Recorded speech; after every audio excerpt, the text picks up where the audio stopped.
to use teleprompters. Get these things out of here. I was watching Hillary making a speech, and it was outside, and they were dead, dark, big. They weren't even like this. These are clears. I could almost see right through them. But which really is disturbing. Is that disturbing to the audience? Wouldn't you think? But hers, because it was outside, were black, and they were twice the size. I said, what kind of a speech is that? That's not a speech. Most importantly, I brought my Bible. Okay? And, you know, it's First Presbyterian Church, Jamaica, and this was written by my mother with my name, it's a long time ago, with my name, with my address, with everything. In case I lost it, somebody would return it. You know, in the old days, if you lost something, they returned it. Today, a little bit less so. But I saw this, and I said, I have to bring it and just show it because it brings back so many memories. It's really an honor to be here. And, you know, David is a fantastic guy. He's done an amazing job. And we had some big news today with Boehner. Yes! And, you know, I've been saying for a long time, and I was just telling actually David, who said, by the way, I'm not a politician and I'm not politically correct. And I think that's a great thing. I just am so tired. I'm so tired of the political. I love this guy over here. Thank you. I'm so tired of the time and the effort of all of this. We don't have time. We have a country that's in such danger and such trouble to be politically correct. Every word is measured. And I can do it. I went to great schools. I went to an Ivy League school. So easy to do it. But who wants to do it? We have to get to business. I mean, we have to just get back to business.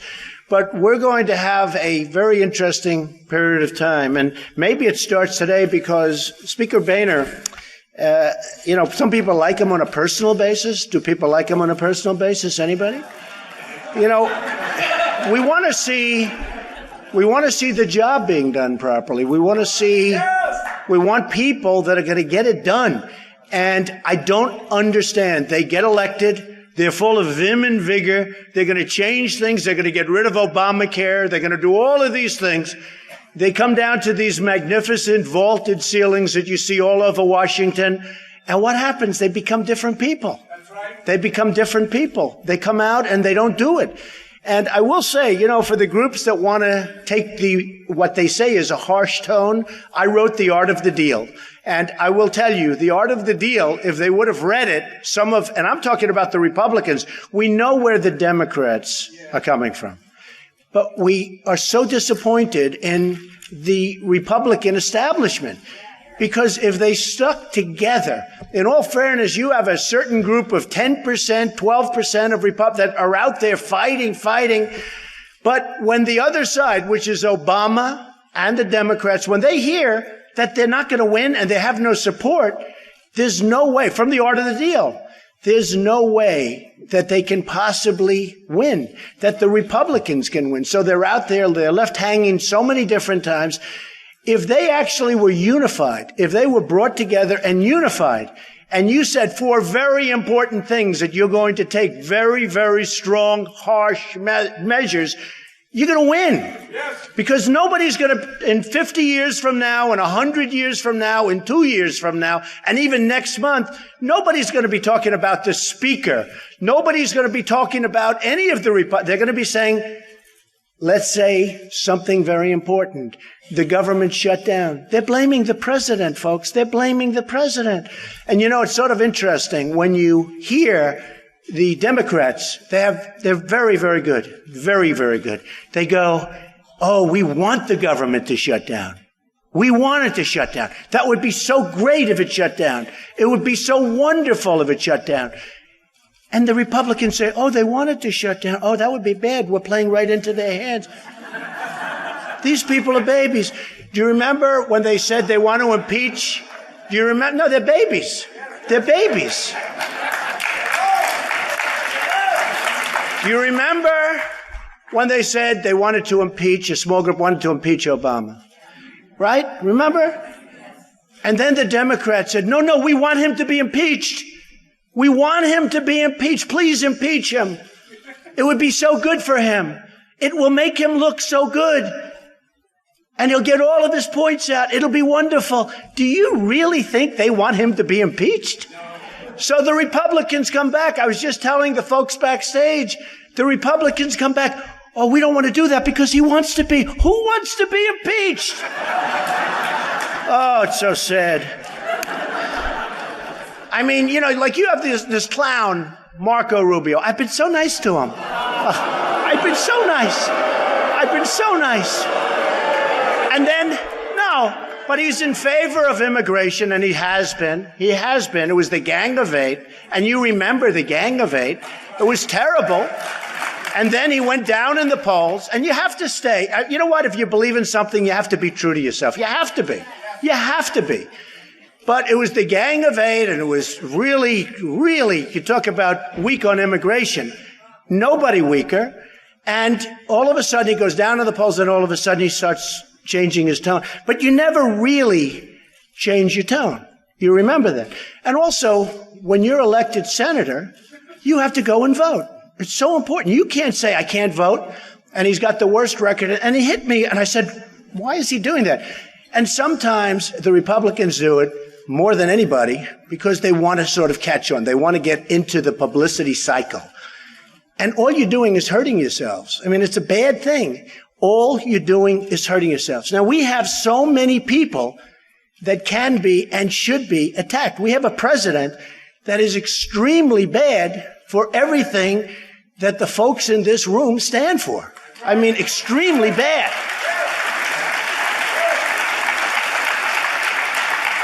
You know, freedom of religion, so important. We just don't see it. You know, you take a look at a thing like the Iran deal. We talk freedom of religion. Look at the Iran. How long is this whole thing going to last? When we have incompetent people, grossly incompetent people, negotiating these vital deals, like that deal, where 24 days and all, I don't have to go over all of the many problems with the deal. Even Israel is in such trouble with this deal. And you know, in that deal, probably it says, and nobody even understands what it says, which is a problem. But probably, if Israel ever attacked Iran, we're supposed to come to their defense. Do we know that? Nobody's able to tell us what is going on with respect to that. If Israel has to, because at some point, something might happen. The deal is horrible. The deal is horrible from any standpoint, and we have to do something. And I can say it's got to have to be renegotiated. You know, I've made a living of buying bad deals. I love bad deals because you buy them cheap. Do you understand that? You buy them cheap. I love horrible contracts. I bought them from friends of mine. I buy a horrible, horrible contract. The poor guy's dying with it. He's getting killed. I buy it cheap. I then go and fight like hell and make it a great contract. Sometimes you chapter it, you do lots of different things, whatever you have to do, and you make it a great contract. That contract, that agreement has to be changed. We have no choice. Because if it isn't, you're going to have nuclear proliferation. It's already happening. You're going to have potentially the destruction of Israel. It has to be changed. One of the things in that contract that I cannot believe, we're giving them $150 billion. Right.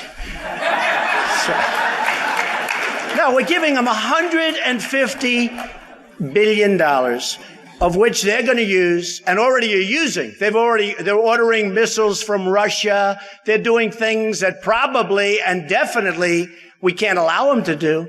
But they're doing it.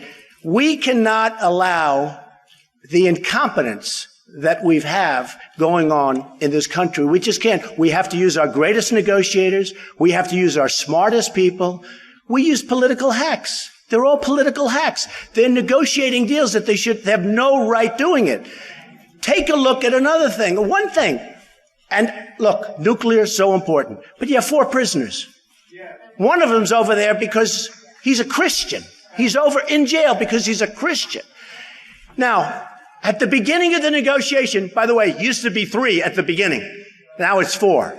But you say very simply, before you start, fellas, and by the way, I have to say to the women, it's all fellas over there. They haven't figured out that women are smarter than men. They haven't figured this out yet. A little detail. They'll figure. It'll take another 150 years, but they'll figure it. You say, fellas, you got to give us back our prisoners. You got to do it.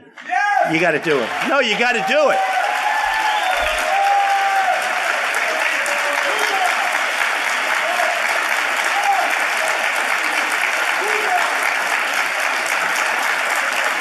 You got to give us back our prisoners. Now, they went to Kerry, who, as you know, broke his leg playing. This guy's in a bicycle race. Can you believe it? He's in a bicycle race. He's got the hat. He's got the emblem. I said, what's he doing? He was actually in a race. It wasn't just like, let's get a little exercise. Breaks his leg. This is our negotiator. All right, so he's in. He walks in. He walks in with crutches. They say, what the hell is with this guy? Is he crazy? We have to, very simply, as an example, that example, you walk in at the beginning, not the end. Not the end. You say, fellas, before we start, you have 4 prisoners. You don't want them. We do. Would send a great signal to the American people. It'll make the deal much easier. You'll make a better deal. It'll make it much easier. You got to give us back. If they say no, you take a walk because you know you're not going to get anything. You take a walk. You take a walk. And I guarantee you, as sure as you're sitting there, that within a short period of time, they call back, you have your prisoners. You have them. But here's the worst. It isn't even, and you need the right messenger. If I'm the messenger, you get those prisoners back. I'll tell you what. I'll make this statement. If I get elected president, before I ever get to office, I guarantee you they will be back. I guarantee. 100%. 100%. That's 100%. But you need the right messenger. And in the case of the prisoners, they never even asked. Can you believe it? They said, both Obama and Kerry said, we didn't want to complicate the negotiations. No, I mean, this was really a statement. We don't want to complicate. So it's time. I'm a businessman. I made a tremendous amount of money. Tremendous amount. It's ridiculous. I mean, I don't even believe it myself. You want to know the truth? I don't even believe it. I'm self-funding. I don't want to have the lobbyists and the special interests put money into my campaign. I'm turning down, by the way, I'm turning down millions of dollars. I've turned down millions and millions of dollars. I actually feel foolish because it's so anti-me. It's so like, it's not me. But I turned down millions and millions. And yet, I was in Iowa 2 weeks ago. And I had a great audience. We've had just such great people and great crowds. And I said to the people, do you mind if I take millions of dollars? I promise you I won't do anything for the people giving me the money. Do you mind? And they all stood up and they said, no. It was really important. I didn't know it was going to be that important. Anyway, I think self-funding is great. I'm the only one that's self-funding. Everyone else, believe me, whether it's Bush, who, by the way, along with Rubio, but whether it's Bush or anybody in favor of Common Core. I mean, think of it. Now, you talk from a Christian standpoint. You want local school representation. You want local. Common Core is a disaster. But you need people that really are tough and smart. You look at another thing, trade. That's what I'm going to do so good. I always say, I will be the greatest jobs president that God ever created. That I tell you. That I tell you. People say, and actually, CNN did a poll, and I come out so high on that, on the economy. And by the way, like much, much higher, not even close. I come out the highest by far on that, and leadership. I come out high on leadership. And I come out high on really other categories. Then I say, if I'm so high on all these categories, why do we even have to have an election, right? Why? But a woman stood up because I didn't do so well. The one thing I was a little weak on, people were not sure I was a nice person. And I am. I'm a giving person. I believe in God. I believe in the Bible. I'm a Christian. I have a lot of reasons. I love people. But the woman stood up. She said, Mr. Trump, I'm a big fan of yours, and I'm going to vote for you, but I don't know if you're nice enough to get elected. I said, I really think I'm a nice person, but let me tell you something. I really think this is going to be an election based on competence. We need now competence. And we have to have something. We need help. We owe China $1.5 trillion. Think of it. They suck our money out. They take our jobs. They do everything. And we owe them money. How does that work? Not so good. No, we owe them. It's supposed to be the other way around, right? Japan, we owe them the exact same amount, $1.5 trillion. They sell us cars, biggest boats you've ever seen coming into the harbors. You've never seen boats. I've never seen ships like this. They're loaded with cars. So they send millions of cars over here. We sell them beef. Beef. They don't want it. Half the time they send it back. They want to send it back. The farmers over there don't want it. So we take it back. That's not good beef by the time you get it back. I said the other day, I say it's aged. Now they call it Kobe beef and we sell it for more money. You know, it's one of them. But you look at the imbalance. The U.S. trade, I mean, look at the U.S. trade. China, almost $400 billion a year. We lose. Japan, $75 billion a year. Mexico, they all say the fence. First of all, we're going to build a wall, and it's going to be a real wall, okay? If people like it or not, we're going to build a wall. And it's going to have a big, beautiful door, and people are going to come into the country, but they're going to come in legally. They're going to come into the country legally.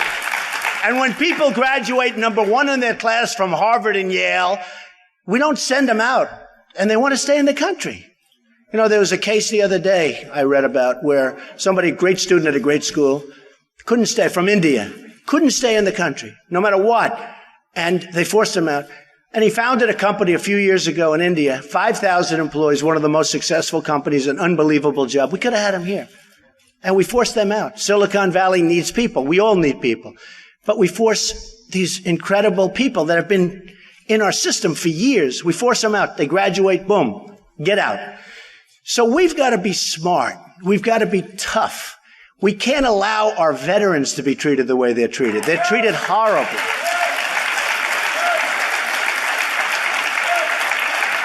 They're treated horribly. And our military, if I win, we're going to make our military so big, it's so strong, so powerful, nobody will ever mess with us, folks. We are really in serious trouble.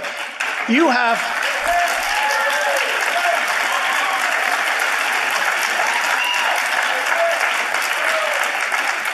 Putin the other day, not so long ago, saying, they better be careful. We have nuclear missiles. I've never heard that, coming from Russia. But you have North Korea. You have so many other places. I brought up recently, during the debate. Anybody watch the debate by any chance? How did I do? Right? I won every single poll. And yet these media people, Donald Trump did. I won I won Drudge. I love Drudge. But I won Drudge. I won Time Magazine. I won every single poll. Slate. Places I never even heard of. I won every poll. Then I turn on the television, and even, I think the Fox poll had me at second. And they wouldn't say it. They wouldn't tell. They wouldn't say I was at second. Other polls, they said I did great. Then I'm listening to some of the pundits. I won't use their name because actually some of them are getting better. As I get higher and higher, we're doing great. In fact, with evangelicals, in Iowa, it just came out, I'm number one at 29, substantially ahead of anyone else. I'm happy about that. You know why? That's the reason. But we have to be careful as Christians. The progressives are pushing to an extent that if we're not careful, we're going to have some big problems, and even bigger than we have right now. Look, we need people that can support us. We need people that are strong and smart and can back us. The word Christmas, I love Christmas. I love Christmas. You go to stores now, you don't see the word Christmas. It says Happy Holidays all over. I say, where's Christmas? I tell my wife, don't go to those stores. I want to see Christmas. No, I want to see Christmas. And other people can have their holidays. No, but Christmas is Christmas. I want to see Merry Christmas. Remember the expression Merry Christmas? You don't see it anymore. You're going to see it if I get elected. I can tell you right now. I can tell you right now. So I just want to thank you for it's been an amazing group of people. You've been amazing, and to have such a fantastic room. But I just want to thank everybody. You know, I got into this and everyone said, there's no way he'll ever do it. He's got this wonderful company. I have a wonderful life, but I see what's happening. I see what's happening with the country. I see so many things going wrong, so many things that it caused really by incompetence that can be straightened out. We can straighten it out fairly quickly. I will tell you, if we don't stop it now, however, it's going to be, at some point, it's going to be too late. You're not going to be able to turn it. You're not going to be able to turn it. But I got in and they said, you know, he'll never do it. So I did it. They all said, oh, he did it. Then they'll say, he'll never file like Form A, which is basically a single page where you're signing your life away. I signed it. I signed Form A. They said, oh, I don't believe it. Then they said, he'll never put in his financials because maybe he's not as big financially as everybody thinks. I put in my almost 100 pages, like the biggest ever filed by far. And I had it ahead of, but you know, they said, oh, he'll ask for all the extensions. And you had some of the politicians asking for extensions and they were one page. I put it in ahead of schedule, and it turned out the company was much bigger than anybody thought, much stronger. It's an amazing company, right? So they said, well, this guy might be running. Then I go with the polls, and the polls go up, just like the evangelicals in Iowa. The polls, I start bing. And every single 2 or 3 weeks when the polls come out, they said, well, now he's reached his cap. I started at 6. It went to 9. It went to 12. It was like a rocket ship, right? You've seen it. I mean, I'm not telling you anything. And it went to 20, and it went to 22, and then the other day, in a Fox poll, it went up 2. And I'm killing everybody. And they say, other people are surging. Trump is staying still, but I'm up. I went up. I didn't stay still. I went up 2 points, right? I think 2 points. And I had another one where I'm 33. And the next one, I think, was like 12 or 15. And they don't want to report it. They don't put the poll out. I said, why aren't you putting the poll out? Well, we don't like that poll. It's a great poll. It's a great poll. And they wouldn't put it out. So, you know, I get angry at these things because you know what I like? I like fairness. Somebody said, do you have thin skin? I don't. If I'm wrong about something, I don't mind. The media can do whatever they want. But I have thin skin when I'm right about something, when I know they're doing a number on all of us. Because when I ran, and the reason I ran is because I want to make this country great again. And we're going to do it. We're going to do it. And we're going to do it a lot faster.